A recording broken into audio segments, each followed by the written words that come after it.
Bueno, buenos días a todos. Soy Noelia Fernández, soy cardiólogo en el Hospital Virgen de la Risaca. Y en primer lugar, pues agradeceros vuestra participación en el reto de farmacología cardiovascular. Y en las siguientes diapositivas, en los siguientes minutos, pues vamos a comentar la mayoría de las preguntas. He seleccionado las 15 más relevantes por motivos de tiempo. Y bueno, el objetivo es exponer algunos aspectos teóricos un poco para repasar pues, conceptos más importantes de la farmacología en cardiología. Y sin más dilación, pues comenzamos con la primera pregunta. Voy a minimizar aquí. ¿Cuál de los siguientes fármacos no prolonga el intervalo QT? A, amidarona, B, acitromicina, C, beta bloqueantes o D, haloperidol. Pues bien, como todos sabéis, el intervalo QT es el intervalo electrocardiográfico que se mide desde el inicio del QRS, desde el inicio de la onda Q, hasta el final de la onda T. Y este intervalo varía en función de la frecuencia cardíaca, por lo que lo recomendado es calcular el intervalo QT corregido, es decir, el intervalo QT en relación a la frecuencia cardíaca del paciente. La fórmula que más se utiliza es la fórmula de Bassett y se realiza dividiendo el QT medido en milisegundos en el electro de superficie entre la raíz cuadrada del RR previo, es decir, del latido previo, medido en segundos. Se considera normal un QT corregido entre 330 y 440 milisegundos. En general se habla de QT largo en varones cuando el QT corregido mide más de 440, más de 450 milisegundos. Y se habla de QT largo en mujeres cuando el intervalo QT corregido es superior a 460 milisegundos. Hay dos tipos de síndrome de QT largo. Como sabéis, está el síndrome de QT largo congénito y el síndrome de QT largo adquirido. El síndrome de QT largo congénito está causado por una serie de mutaciones genéticas en proteínas que codifican canales iónicos transmembrana y bueno, lo más frecuente son mutaciones que condicionan hipofunción de los canales de potasio y en otras ocasiones hiperfunción de los canales de sodio. Y esto condiciona pues, esta alteración electrocardiográfica que la prolongación del intervalo QT predispone a la aparición de arritmias ventriculares. Y por otro lado está el síndrome QT largo adquirido, que son pacientes en los que se produce una prolongación del intervalo QT en relación a una noxa, a un efecto adquirido. Y las causas más frecuentes son los fármacos, la bradicardia, las alteraciones iónicas y la isquemia miocárdica aguda. Y como sabéis, pues el síndrome de QT largo predispone a la aparición de un tipo de arritmias ventriculares polimórficas, que son las torsades, y por lo tanto también predispone a la aparición de FV y muerte súbita. Dentro del síndrome de QT largo adquirido por fármacos, pues bien, se han descrito múltiples mecanismos por los cuales los fármacos pueden prolongar el intervalo QT. Desde cierta predisposición genética, pacientes que tienen mutaciones o determinados polimorfismos en ciertos genes en relación con los canales iónicos que hace que cuando se tratan con determinados fármacos tengan cierta facilidad o predisposición para presentar prolongación del intervalo QT. Por otro lado, hay fármacos que directamente bloquean los canales de potasio, prolongando la duración del potencial de acción y con esto también prolongan el intervalo QT. Y hay otros mecanismos múltiples, como por ejemplo algunos fármacos que disminuyen también los niveles de potasio o ocasionan otras alteraciones iónicas adicionales. Hay múltiples fármacos que pueden prolongar el intervalo QT. Aquí os dejo el enlace donde se puede consultar esta lista. Y quizá de todos los fármacos que pueden prolongar el QT, a mí me gustaría resaltar pues, fármacos de uso muy común. Dentro de los antiarrítmicos, la amidarona, el sotalol, la agmalina, la flecainida, la disopiramida, la procainamida o la quinidina. Entre los antibióticos destacar los macrólidos y las quinolonas. Los antifúngicos también pueden prolongar el QT, los azoles y la anfotericina B.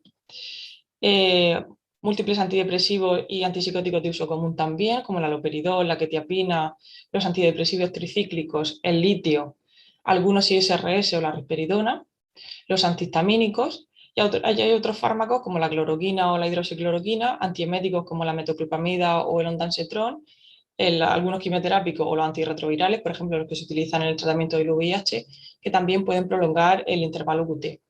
Y una cosa importante que quería destacar es que aunque todos estos fármacos pueden prolongar el intervalo QT, no todos predisponen de igual forma a la aparición de torsades. Por ejemplo, la amidarona aunque prolonga el QT, generalmente por sí sola no suele poder producir torsades, TVs polimórficas. Sin embargo, el sotalol sí que se asocia con frecuencia a TVs polimórficas. Así que, bueno, teniendo en cuenta lo que hemos comentado, la respuesta correcta sería la B. Los betabloqueantes en sí mismos no prolongan el intervalo QT. Sin embargo, los otros fármacos nombrados en las restos de afirmaciones, la amidarona, la citromicina y el haloperidol, pues sí que prolongan el intervalo QT. Pasamos a la siguiente pregunta. Señala la respuesta falsa sobre sacubitril/valsartán. A. En los pacientes con insuficiencia cardíaca con FEBI reducida, este fármaco ha demostrado una mayor reducción de la mortalidad cardiovascular y de los reingresos por insuficiencia cardíaca que enalapril. B. Presenta efecto natriurético, diurético, vasodilatador y antifibrótico a nivel miocárdico. C. Durante la titulación de la dosis del fármaco deben vigilarse las cifras de tensión arterial y los niveles de potasio. D. Acelera la progresión de la insuficiencia renal, siendo el principal inconveniente de este fármaco. Pues bueno, para contestar esta pregunta vamos a recordar un poco cuál es el mecanismo de acción de sacubitril/valsartán. Como sabéis, el sacubitril/valsartán es un fármaco que está compuesto por dos moléculas. El valsartán, que es un inhibidor de los receptores de angiotensina 2 y por lo tanto lo que hace es bloquear la cascada del sistema renina-angiotensina. Y en segundo lugar, el sacubitrilo, que es un inhibidor de la aniprilisina. La leperilisina es una enzima que degrada múltiples sustancias, adrenomodulina, sustancias B, bradiquininas, y entre las que destaca también los péptidos natriuréticos. De esta manera, el sacubitrilo, al inhibir la neprilisina, lo que hace es incrementar los niveles plasmáticos de estos péptidos natriuréticos. Y se ha visto que estos ejercen efectos beneficiosos a nivel cardiovascular en pacientes con insuficiencia cardíaca, ya que favorecen la vasodilatación, la disminución de la presión sanguínea, disminución del tono simpático, estimulan la natriuresis y la diuresis, inhiben también el efecto de la aldosterona y además bloquean la fibrosis y la hipertrofia de los miocardicitos a nivel miocárdico. De esta manera, esta molécula, la combinación de sacubitrilo y el valsartán, de forma global produce potenciales beneficios en pacientes con insuficiencia cardíaca al inducir vasodilatación, inhibir el tono simpático, estimular la natriuresis y la diuresis, como hemos comentado, por esta estimulación del aumento de las contracciones de los péptidos natriuréticos, inhibe la cascada de la fibrosis, la hipertrofia y la inflamación, lo cual evita el remodelado adverso a nivel cardíaco e incluso favorece el remodelado favorable y también disminuye el riesgo de arritmia. En el estudio Paradigm, que fue el estudio pivotal en el que se comparó el sacubitril valsartán frente a enalapril en pacientes con insuficiencia cardíaca con FEBI reducida, en el grupo de sacubitril valsartán se demostró una reducción del 20% de la mortalidad cardiovascular o hospitalización por insuficiencia cardíaca. Se demostró una reducción del 21% de la primera hospitalización por insuficiencia cardíaca, una reducción del 20% de la mortalidad cardiovascular y una reducción del 16% de la mortalidad por todas las causas. De manera que en este estudio pivotal, pues sacubitril valsartán demostró beneficios en cuanto a eventos clínicos respecto a enalapril en pacientes con insuficiencia cardíaca con FEBI reducida. Y por otro lado, en un subanálisis del Paradigm, lo que se vio es que el empeoramiento de la función renal fue más lento en el seguimiento en los pacientes que estaban tratados con sacubitril valsartán frente a los pacientes que estaban tratados con enalapril. Es decir, el sacubitril valsartán también ha demostrado ciertos beneficios nefroprotectores. En cuanto a sus efectos adversos, el sacubitril valsartán, como sabéis, puede producir hipotensión, empeoramiento de la función renal e hiperpotasemia. Por ello, se recomienda monitorizar en los pacientes que están bajo tratamiento con sacubitril valsartán pues la tensión arterial y a nivel analítico las cifras de potasio y los niveles de creatinina en sangre, sobre todo en los pacientes que están en fase de titulación de dosis. Y por esta misma razón también se recomienda que en los pacientes que estemos aumentando la dosis, la titulación se haga de forma progresiva cada 2-4 semanas.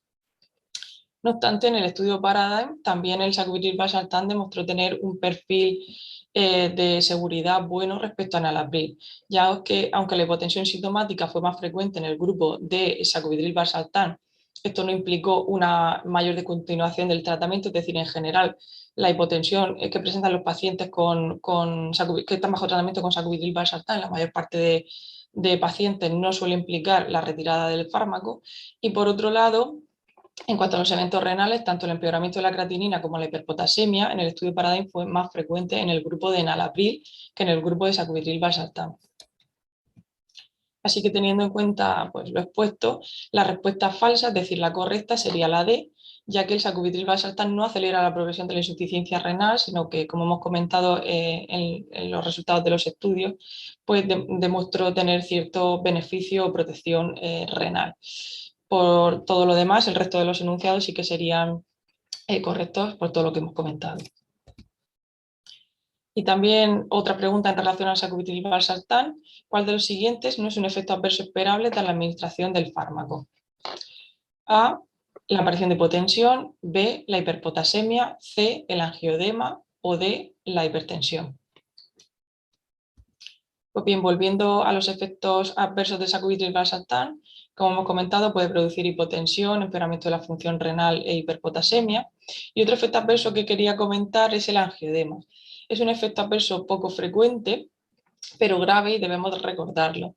Y es que tanto los YECAs como los inhibidores de la niprilisina pueden favorecer la aparición de angioedema, ya que ambos fármacos pueden aumentar los niveles de bradichinina. Como hemos dicho, la neprilisina no solamente bloquea la degradación de los péptidos natriuréticos y eso nos ofrece un beneficio a nivel cardiovascular, sino que también se encarga de degradar otras sustancias como las citoquinas inflamatorias y la bradichinina.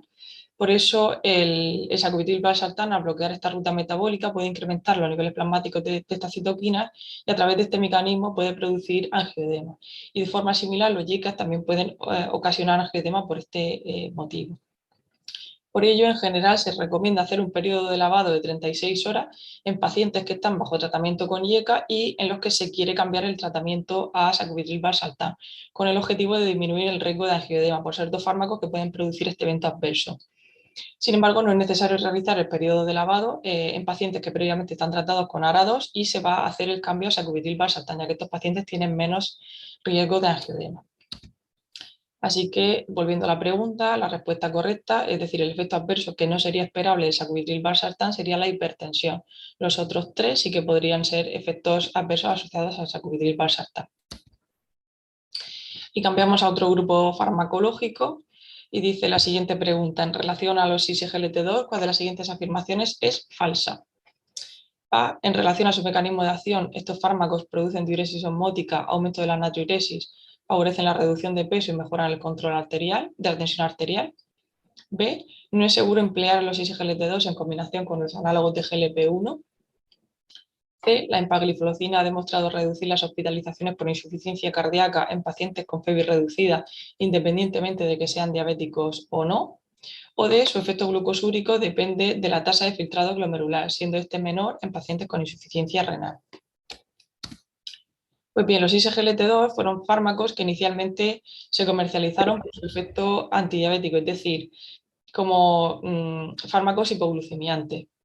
Estos fármacos actúan a nivel del túbulo contorneado proximal, bloqueando el cotransportador sodio-glucosa y de esta manera inhiben la reabsorción de glucosa. Y precisamente a través de este efecto glucosúrico, pues ejercen su efecto antidiabético.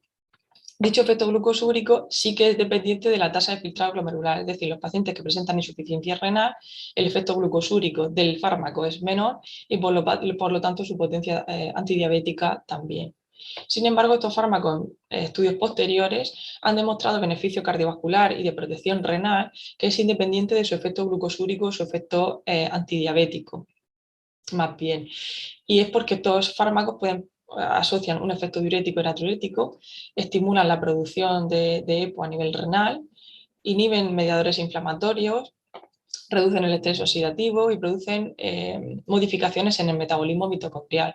Y todos estos efectos producen ciertos beneficios clínicos, como son la reducción del peso, el mejor control de la tensión arterial, han demostrado reducir las hospitalizaciones por insuficiencia cardíaca y también enlentecen la progresión de la enfermedad renal, es decir, ofrecen una protección cardiovascular y renal que es independiente de su efecto antidiabético. En el estudio DAPA-HEART Failure, que fue un estudio en el que se evaluó dapagliflozina frente a placebo en pacientes con insuficiencia cardíaca con FEBI reducida. Se demostró una reducción del endpoint combinado de hospitalización por insuficiencia cardíaca y muerte cardiovascular en el grupo de dapagliflozina frente al grupo de placebo. Y esta reducción se produjo sobre todo a expensas de una disminución de las hospitalizaciones. En el análisis de subgrupos se vio que este beneficio se mantenía tanto en pacientes diabéticos como en no diabéticos, es decir, el beneficio cardiovascular de la dapagliflozina era independiente de que el paciente fuese diabético o no. Y también se mantenía en pacientes con tasa de filtrado por debajo de 60 o por encima de 60, es decir, no es tan dependiente de la tasa de filtrado del paciente. Posteriormente, en el estudio Empero Reduce, se comparó la empagliflozina con placebo en pacientes con insuficiencia cardíaca con FEBI reducida e igualmente se demostró una reducción del endpoint combinado de muerte cardiovascular e insuficiencia cardíaca en el grupo de empagliflozina. Y esta reducción también se produjo fundamentalmente a expensas de las hospitalizaciones. Y al igual que en el estudio anterior, este beneficio cardiovascular se observó tanto en pacientes diabéticos como en pacientes no diabéticos. Por los resultados de estos estudios, ya la guía de práctica clínica de 2021 de la insuficiencia cardíaca recomiendan el uso de dapagliflozina o empagliflozina con un nivel de recomendación 1A en pacientes con insuficiencia cardíaca con FEBI reducida para reducir hospitalización y mortalidad cardiovascular. Y en cuanto al uso de los SGLT2 en combinación con otros antidiabéticos orales, pues en el algoritmo de protección cardiovascular y renal de la diabetes de la Sociedad Española de Cardiología se recomienda de hecho la combinación de análogos de GLP-1 y SGLT2, es decir, esta combinación es segura y el riesgo de hipoglucemias es en general bajo. Se suele primar el uso de los análogos de GLP-1 en pacientes que tienen más enfermedad cardiovascular y el uso de ISGLT2 en pacientes con insuficiencia cardíaca o enfermedad renal crónica, precisamente por esos beneficios a nivel cardiovascular en pacientes con insuficiencia cardíaca y los efectos nefroprotectores que hemos comentado en los estudios previos. Así que volviendo a la pregunta, pues el enunciado falso sería la B, ya que como estamos comentando sí que es seguro combinar los ISGLT2 con los análogos de GLP-1. Y el resto de enunciados pues sí que son correctos. La A, que todos estos efectos ya lo hemos comentado, que le producen los ISGLT2. La C, que sería el resultado del Empero Reduce. Y luego la D, el efecto glucosúrico, pues el efecto antidiabético de estos fármacos sí que depende de la tasa de filtrado glomerular. Pasamos a la siguiente pregunta. Respecto a la intoxicación digitálica, señala la falsa. A. La intoxicación por digoxina es más frecuente en sujetos jóvenes con función renal normal. B. Los síntomas más característicos de la intoxicación digitálica son las molestias digestivas, dolor abdominal, náuseas o vómitos, visión de los colores alterada, discromatopsia y la aparición de arritmias. C. La digoxina debe administrarse con precaución en pacientes de edad avanzada y sujetos con insuficiencia renal, ya que presentan mayor riesgo de intoxicación por este fármaco. Y D. La intoxicación por digoxina es un cuadro grave y puede llegar a ser mortal. Bueno, a modo de recordatorio, la digoxina es un fármaco con un efecto dual. Por un lado produce un efecto inotrópico positivo y por otro lado produce un efecto cronotrópico negativo. En cuanto a su mecanismo de acción, la digoxina lo que hace es bloquear la ATPasa sodio-potasio que se encuentra a nivel de la membrana celular y inhibe el intercambio iónico a nivel de esta ATPasa. Esto a su vez lo que favorece es la activación del intercambiador sodio-calcio, favoreciendo la eliminación del sodio de la célula y a cambio aumenta la entrada del calcio a nivel intracelular. Y precisamente este aumento de calcio a nivel de los miocardiocitos es lo que favorece el aumento de la contracción miocárdica. Y por otro lado, la digoxina aumenta el tono vagal y disminuye la velocidad de conducción a nivel del nodo AV. Y a través de estos mecanismos ejerce su efecto cronotropo negativo. Por ello, este fármaco se puede utilizar para el control de frecuencia en pacientes con FA permanente. En cuanto a sus características farmacocinéticas, puede administrarse la digoxina tanto por vía oral como por vía intravenosa. Se elimina fundamentalmente por vía renal de forma inalterada y hay que tener en cuenta que no es dializable este fármaco. Y por otro lado, otro aspecto muy relevante es que presenta un margen terapéutico muy estrecho, por lo que el riesgo de intoxicación es alto y se debe de utilizar este fármaco con mucha precaución. En cuanto a la intoxicación digitálica, se trata de un cuadro que puede ser grave e incluso mortal. La clínica más típica de la intoxicación digitálica es la aparición de síntomas digestivos, esto es lo más frecuente, del tipo hiporexia, disconfort abdominal, diarrea. También puede desarrollar alteraciones visuales, dicromatosis, alteración de la visión del color, alteraciones cognitivas o alucinaciones y, en los casos más graves, arritmias, tanto bradiarritmias como taquiarritmias. En general, la intoxicación digitálica suele ocurrir en pacientes con niveles de glicosinemia por encima de 2 nanogramos mililitros, pero hay que tener en cuenta que hay pacientes que pueden desarrollar síntomas de intoxicación digitálica, aunque los niveles de glicosinemia se encuentren en el rango terapéutico teórico. Por lo tanto, hay que tener un alto índice de sospecha para diagnosticar esta complicación. Y es importante tener en cuenta cuáles son los factores predisponentes para el desarrollo de intoxicación digitálica, entre los que destacan la edad avanzada, la insuficiencia renal, el bajo peso, la anemia, el hipotiroidismo, la acidosis y alteraciones iónicas como la hipopotasemia, la hipomagnesemia o la hipercalcemia. De estos, sobre todo, quizás los factores que más peso tienen son la enfermedad renal avanzada y la edad. Y por otro lado, hay muchos fármacos que pueden interaccionar con la digoxina favoreciendo su intoxicación, entre los que destacan la quinidina, la amiodarona, los aminoglicósidos, el verapamilo y el diltiazem y la eritromicina, por lo que en general se recomienda evitar la combinación de estos fármacos con la digoxina. Así que, volviendo a la pregunta anterior, la respuesta falsa sería la A, ya que la intoxicación digitálica no es más frecuente en sujetos jóvenes con función renal, sino todo lo contrario, que es lo que se expone en el enunciado C. Es más frecuente en sujetos de edad avanzada y con insuficiencia renal, y es precisamente en este colectivo en el que debe utilizarse con precaución. Pasamos a otro fármaco. ¿Cuál de los siguientes no es un efecto adverso de la amiodarona? A, hipotiroidismo, B, hipertiroidismo, C, rabdomiolisis o D, bradicardia sinusal o bloqueo auriculoventricular. Pues bien, la amiodarona, como sabéis, es un antiarrítmico de clase 3 y produce múltiples efectos. Bloquea canales de sodio, canales de calcio y sobre todo canales de potasio. Y entre sus efectos disminuye la velocidad de conducción del nodo sinusal y del nodo AV, ejerciendo cierto efecto cronotropo negativo. Y por el bloqueo de todos estos canales, los canales de calcio y de potasio fundamentalmente prolongan la duración del potencial de acción y el periodo refractario de todos los tejidos cardíacos. Y esto a nivel del electrocardiograma se expresa como una prolongación del intervalo QT. Este fármaco se puede utilizar para el tratamiento de arritmias supraventriculares y arritmias ventriculares y tiene un perfil de seguridad amplio, de manera que puede utilizarse tanto en pacientes con insuficiencia cardíaca, como en pacientes con miocardiopatías, en pacientes con disfunción ventricular y en pacientes con cardiopatía isquémica aguda y crónica, a diferencia de otros antiarrítmicos que después comentaremos que no pueden utilizarse en este perfil de paciente. El principal inconveniente de la amiodarona es precisamente su toxicidad, y es que tiene múltiples efectos adversos. Entre los más frecuentes destacan las bradiarritmias, que como hemos dicho por ese efecto cronotropo negativo puede producir bradicardia sinusal o bloqueo auriculoventricular, y otro de sus efectos adversos más frecuentes son las alteraciones tiroideas. La amiodarona puede producir tanto hipotiroidismo como hipertiroidismo. En el caso del hipotiroidismo, no necesariamente obliga a la retirada del fármaco, se puede valorar según riesgo-beneficio. Y en el caso del hipertiroidismo, la amiodarona puede producir este efecto adverso por dos mecanismos.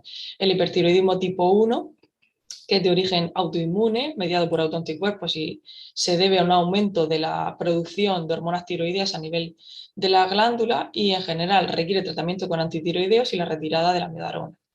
Y el segundo tipo de hipertiroidismo que puede producir la amiodarona es el tipo 2, que es por una tiroiditis, por una destrucción del tejido de la glándula tiroidea, liberándose una cantidad importante de hormona tiroidea al torrente sanguíneo y produciendo por este mecanismo el hipertiroidismo.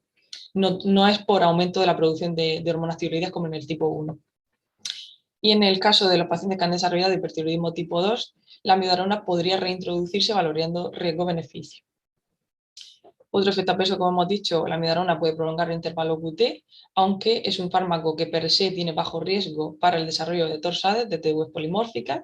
Y como otros efectos adversos menos frecuentes, la amiodarona puede producir neumonitis intersticial, aparición de depósitos corneales, fotosensibilidad o pigmentación cutánea, y ya muy frecuentemente puede producir alteraciones neurológicas del tipo de neuropatía o ataxia o toxicidad hepática. En la mayor parte de los casos, la toxicidad hepática se limita a una elevación asintomática de las transaminasas y la hepatotoxicidad grave es muy infrecuente. Así que teniendo en cuenta pues, lo que hemos comentado de los efectos adversos de la amiodarona, la respuesta sería la C, ya que la ratiomiólisis no es un efecto adverso típico de la amiodarona, sino más bien de las estatinas. Y el resto de opciones sí que podrían ser efectos adversos pues, producidos por la amiodarona. Pasamos a la siguiente pregunta. Respecto a la flecainida, señala la respuesta correcta. A, es un fármaco perteneciente a la familia de los beta-bloqueantes. B, se puede emplear con seguridad en pacientes con síndrome de Brugada, cardiopatía isquémica o miocardiopatía. C, puede emplearse para prevenir episodios de fea paroxística en pacientes jóvenes sin cardiopatía estructural. O D, no es necesario realizar ECG de control tras el inicio de este fármaco. Pues bien, como sabéis, la flecainida es un antiarrítmico del grupo 1C, no del grupo de los beta-bloqueantes, y su principal mecanismo de acción es el bloqueo de los canales de sodio. Su principal indicación es la prevención de los episodios de fea paroxística en pacientes sin cardiopatía estructural y en algunos casos también se puede utilizar para el tratamiento de la trasistolia ventricular idiopática. Uno de los principales efectos a nivel electrocardiográfico que produce la flecainida es la prolongación del intervalo QRS. De hecho, se desaconseja su uso en pacientes con QRS ancho y en general se recomienda control electrocardiográfico tras el inicio del tratamiento, es decir, hacer un electro a la semana, a las 2 semanas de iniciar el tratamiento, y si se observa una prolongación significativa del intervalo QRS, se debe de valorar incluso la suspensión del tratamiento. Y otro aspecto importante de la flecainida son sus contraindicaciones. Se desaconseja su uso en pacientes con cardiopatía isquémica, con miocardiopatía o fibrosis miocárdica y en pacientes con disfunción ventricular. Y por otro lado, también está contraindicado su uso en pacientes con síndrome de Brugada. El síndrome de Brugada se debe a es una canalopatía que está causada por una hipofunción de los canales de sodio. Y de hecho, la flecainida lo que hace es bloquear los canales de sodio, por lo que puede empeorar la canalopatía y puede precipitar las arritmias. Por eso no puede utilizarse en pacientes con síndrome de Brugada. Así que volviendo a la pregunta, la respuesta correcta sería la C. La flecainida sí puede emplearse para prevenir episodios de fea paroxística en pacientes jóvenes sin cardiopatía estructural y de hecho es su indicación más frecuente.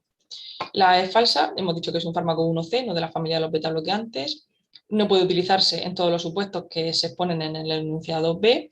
Y la D también es falsa, ya que, como hemos comentado, sí que se necesita realizar un ECG de control tras el inicio del tratamiento para evaluar o descartar la prolongación del QRS. Pasamos a la siguiente pregunta. ¿Cuál de las siguientes condiciones es una contraindicación para el uso de la adenosina? A, hipertensión pulmonar. B, antecedentes de fibrilación auricular. C, insuficiencia renal. O D, hiperreactividad bronquial o broncopatía grave. Pues bien, la adenosina es un fármaco cronotropo negativo de vida media ultracorta que lo que hace es reducir la velocidad de conducción del nodo AV, es decir, bloquea la conducción del nodo AV.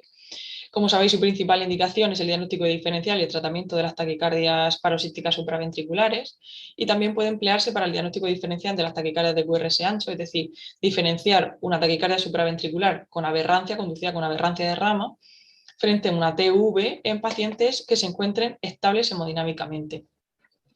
En cuanto a su modo de administración, la dosis inicial suele ser de 6 miligramos y si no se logra el efecto deseado pueden emplearse bolos de 12 miligramos y de 18 miligramos. Y lo importante es que debe de administrarse en una infusión rápida en bolo intravenoso debido a su vida media ultracorta y hacer un lavado precoz de la vía con una jeringa con suero. Los efectos adversos más frecuentes son la cefalea, rubor facial o presión precordial y transitoria. Y estos efectos en general se resuelven en pocos segundos y también puede producir una sistolia transitoria precisamente por el bloqueo del nodo AV. Y uno de los aspectos más importantes es que el uso de la adenosina está contraindicado en pacientes con hiperreactividad bronquial grave, ya que en estos sujetos puede producir un broncoespasmo grave o refractario. Y por otro lado, también se desaconseja su uso en pacientes con FA o flúter precitado, ya que la adenosina al bloquear el nodo AV puede facilitar la conducción de la arritmia a través de la vía accesoria y acelerar la taquicardia. Así que volviendo a la pregunta, la contraindicación para el uso de la adenosina sería la respuesta de hiperactividad bronquial o broncopatía grave.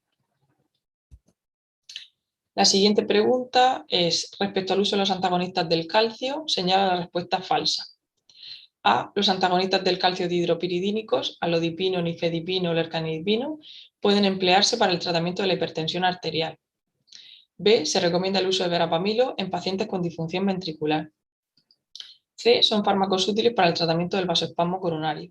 O D. El alodipino puede producir edemas en miembros inferiores. Pues bien, como sabéis, a modo de resumen, los antagonistas del calcio son un grupo heterogéneo de fármacos que lo que hacen es bloquear los canales L de calcio a nivel de la membrana celular y se dividen en dos grupos con un perfil farmacocinético bastante diferente. Están así los antagonistas del calcio dihidropiridínicos y los antagonistas del calcio no dihidropiridínicos. Los dihidropiridínicos, que son el alodipino, el nifedipino, el ercanidipino y el manidipino, presentan un perfil más vasodilatador tanto a nivel coronario como a nivel periférico y se utilizan para el tratamiento de la hipertensión arterial. Pueden emplearse también en pacientes con cardiopatía isquémica estable para el alivio sintomático de la angina y también son útiles para el tratamiento del vasoespasmo coronario. Y luego están los antagonistas del calcio no dihidropiridínico, que son el verapamilo y el distiacén. Y estos fármacos producen una disminución muy significativa de la entrada de calcio a nivel de las células miocárdicas. Y esto a su vez, por un lado, disminuye el automatismo y lentece la conducción del nodo AV, por lo que actúan como fármacos con tropos negativos.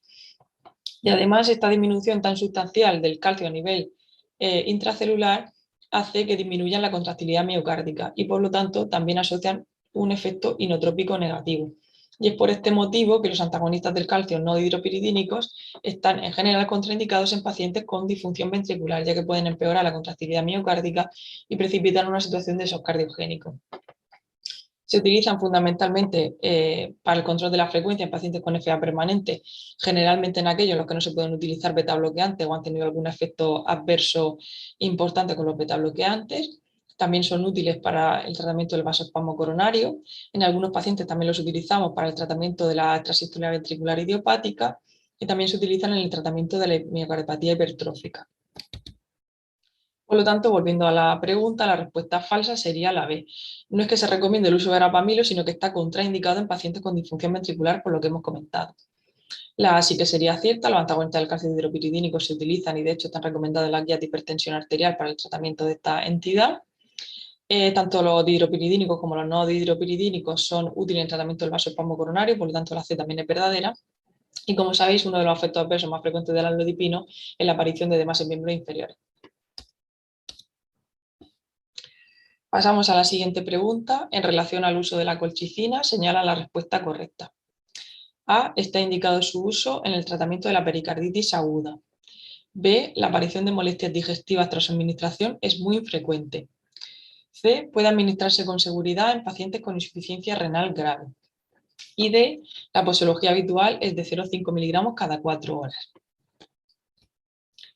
Pues bien, a modo de resumen, la colchicina es un fármaco antiproliferativo que tiene ciertas propiedades antiinflamatorias. Entre sus efectos adversos, los más frecuentes son las molestias gastrointestinales y dentro de ellos quizá el efecto adverso que más reportan los pacientes es la diarrea.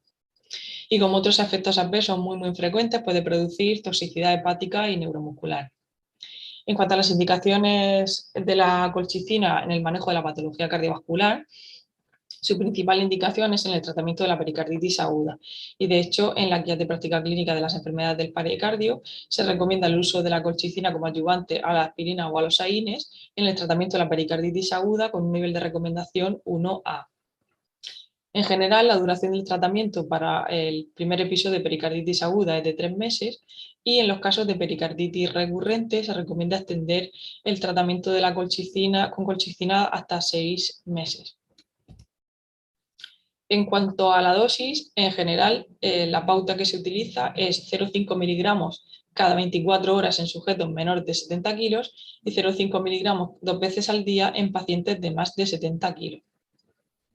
Y en cuanto a las contraindicaciones del uso de este fármaco, en primer lugar se desaconseja su uso en la gestación por sus potenciales efectos teratogénicos y también se desaconseja su uso en pacientes con insuficiencia renal grave. Y otra consideración importante es que la colchicina se metaboliza a nivel del citocromo P450 y de la glucoproteína P. Por lo tanto, el uso concomitante de colchicina con otros fármacos que también emplean estas enzimas o esta ruta metabólica puede alterar los niveles plasmáticos de los mismos. Así que volviendo a la pregunta, la respuesta correcta sería la colchicina está indicada en el tratamiento de la pericarditis aguda. La B sería incorrecta, ya hemos dicho que las molestias digestivas son uno de los efectos adversos más frecuentes entre los pacientes que están bajo tratamiento con colchicina. La C también es incorrecta. En general se desaconseja el uso de la colchicina en pacientes con insuficiencia renal grave y la posología que se muestra en el enunciado D es incorrecta. Bien, pasamos a la siguiente pregunta. ¿Cuál de las siguientes afirmaciones sobre el mecanismo de acción de los diuréticos es correcta? A. Torasemida, diurético ahorrador de potasio, actúa en el túbulo contorneado distal. B. Espironolactona, diurético de asa, actúa en el túbulo contorneado proximal. C. Hidroclorotiazida, diurético de asa, actúa en el túbulo contorneado distal. O D. Furosemida, diurético de asa, actúa en la porción ascendente del asa de Henle. Pues bien, para resolver esta pregunta vamos a repasar el mecanismo de acción de los diferentes diuréticos. En primer lugar está la acetazolamida, que es un diurético que actúa a nivel del túbulo contorneado proximal y lo que hace es inhibir la anhidrasa carbónica a este nivel. Y de esta manera lo que hace es bloquear la resorción de sodio y agua produciendo un efecto natriurético y diurético. Y además, al bloquear la anhidrasa carbónica, favorece la eliminación de bicarbonato por la orina. Por lo tanto, hay que tener en cuenta que uno de los efectos adversos que pueden producir estos fármacos es la acidosis metabólica. En segundo lugar está el grupo de los diuréticos de asa, que son uno de los grupos de diuréticos que más se utilizan para el alivio de la congestión en pacientes con insuficiencia cardíaca. Los más conocidos son la furosemida, la torasemida y la bumetanida. Y estos fármacos actúan a nivel de la rama ascendente del asa de Henle y concretamente lo que hacen es bloquear el cotransportador sodio-potasio-cloro que se encuentra a este nivel. En condiciones normales, este cotransportador lo que hace es favorecer la reabsorción de estos iones de la luz del túbulo renal hacia la médula renal. Y de esta manera lo que hace es aumentar la concentración de solutos a nivel de la médula renal, es decir, aumentar la osmolaridad de la médula renal, y a través de este mecanismo lo que favorece es el paso de agua libre desde el túbulo renal a la médula renal. Es decir, a través de este mecanismo favorece la concentración de la orina. Así, los diuréticos de asa, al bloquear este cotransportador, en primer lugar favorecen la eliminación de cloruro sódico y de potasio a través de la orina y en segundo lugar evitan la concentración de la médula renal, es decir, evitan la concentración de la orina y a partir de este efecto pues, ejercen su acción diurética.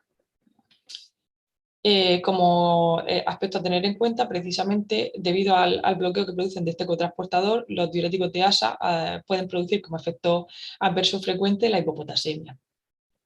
En tercer lugar, tenemos las tiacidas, que entre las cuales las más frecuentes son frecuentemente utilizadas en la práctica clínica son la clortalidona y la hidroclorotiazida, y estos diuréticos actúan a nivel de la porción inicial del túbulo contorneado distal, bloqueando el transportador de cloruro sódico a este nivel, es decir, bloquean la reabsorción de cloruro sódico a nivel del túbulo contorneado distal y ejercen así su efecto natriurético y diurético.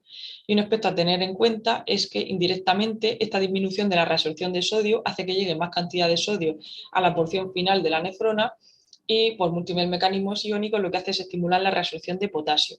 Por lo tanto, las tiacidas pueden producir hiponatremia e hipopotasemia como efectos adversos.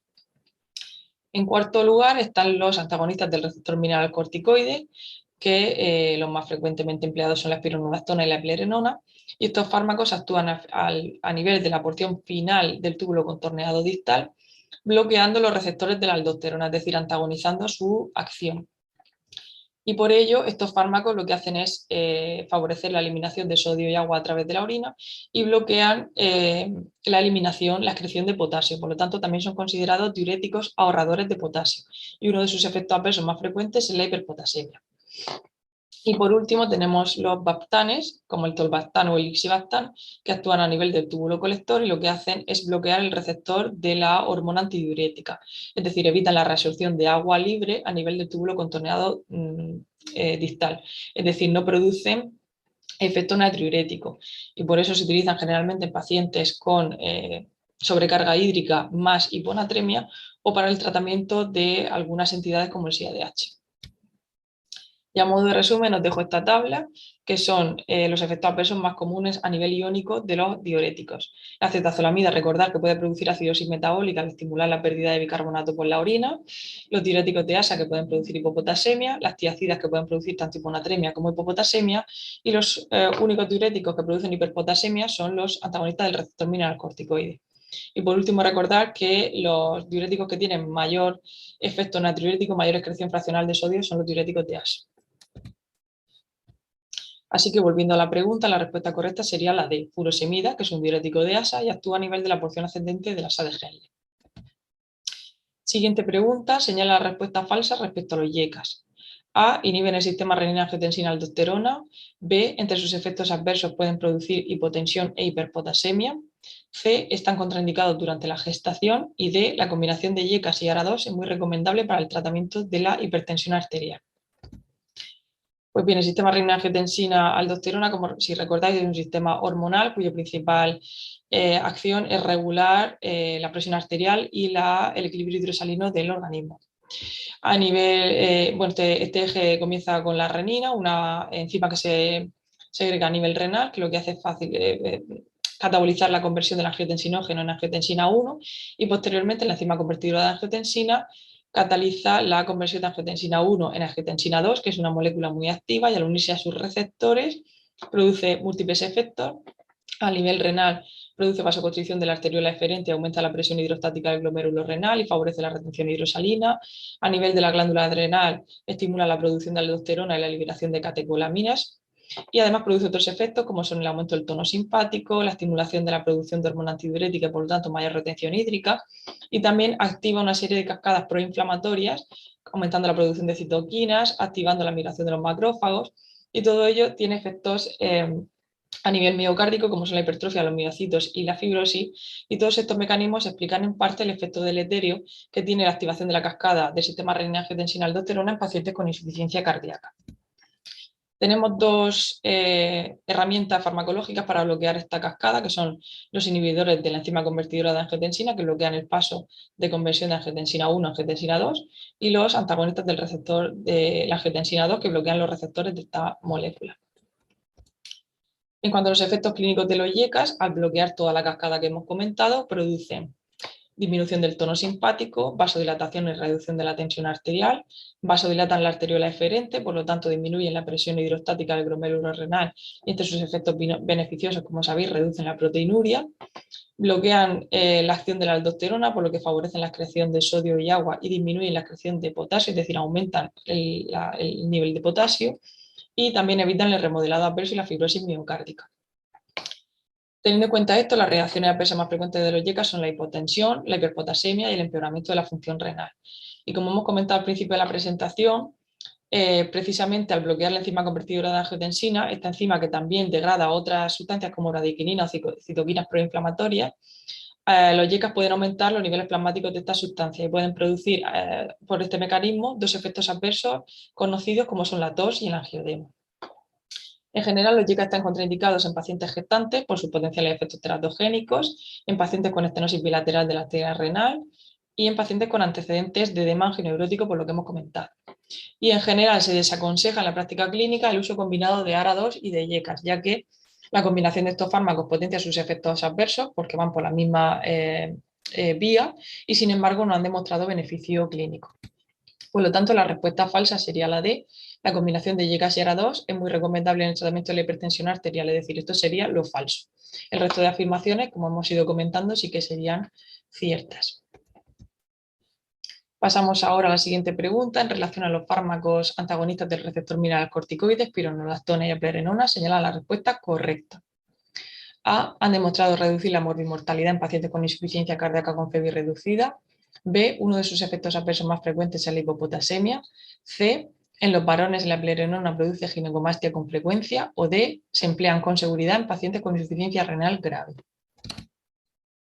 Pues bien, en primer lugar, recordar ya que a través de ensayos clínicos clásicos como el énfasis o el RACE, los inhibidores del receptor receptor mineralocorticoide han demostrado disminuir las hospitalizaciones y la mortalidad en pacientes con insuficiencia cardíaca con FEBI reducida. Así que en la guía de práctica clínica se recomienda su uso con un nivel de recomendación 1A al mismo nivel que los ARNI, los betabloqueantes o los ISGLT2.